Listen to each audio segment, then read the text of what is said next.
I'm Matthew Kelly, and welcome back to Radical and Relevant, where each day we reflect on the gospel, looking for a word, phrase, or an idea that jumps out at us that the Holy Spirit uses to capture our attention so that we can anchor our day in the gospel.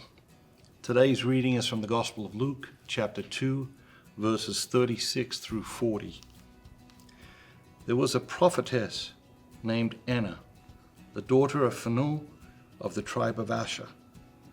She was of great age, having lived with her husband 7 years from her virginity, and as a widow till she was 84.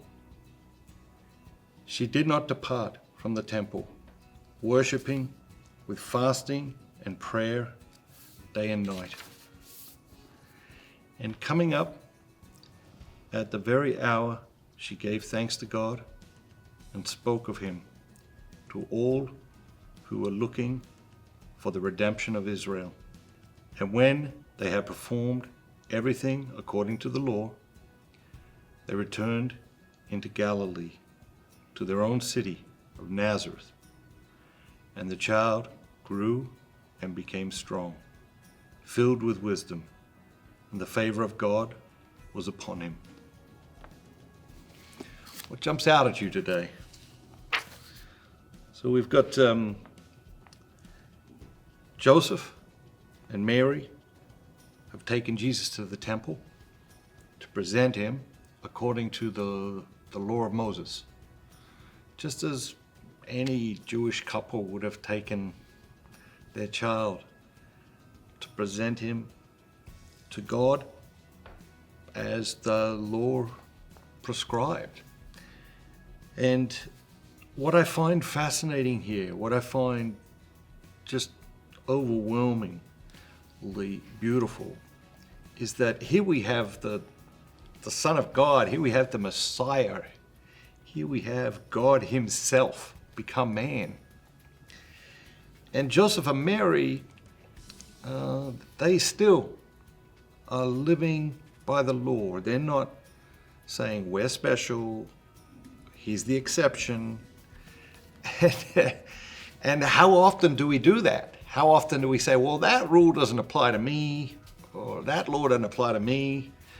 And we might be tempted to think we don't do that, but the reality is, do you speed?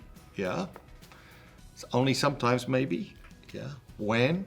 You have good reasons. Okay, but what are we essentially saying? That right now, in this instance, that doesn't apply to me. I'm only going 5 over, I'm only going 10 over, or whatever it is. And we do it more than we think we probably do, where we say that rule doesn't apply to me. Now, we might not say that rule doesn't apply to me. We justify it in our minds in some way.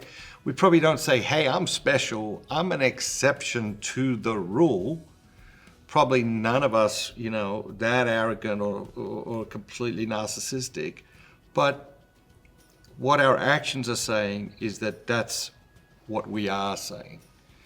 And here you have Joseph and Mary. If anyone was ever an exception to the rule, it was Jesus. And yet there's this profound humility in them, and they say, nope, we're not gonna travel that path. We are gonna follow the law. And so they've taken Jesus to the temple and they've presented him, and it's a profound humility. Profound humility, and that's what jumps out at me today. So each day we say a word, a phrase, or an idea. Today for me it's an idea. It might be a word for you. It may be a phrase for you, but today it's that idea of this profound humility of following the letter of the law, of following God's rules, God's guidance, God's perspective, God's way. It's a beautiful thing. Have a great day, and remember, be bold, be Catholic.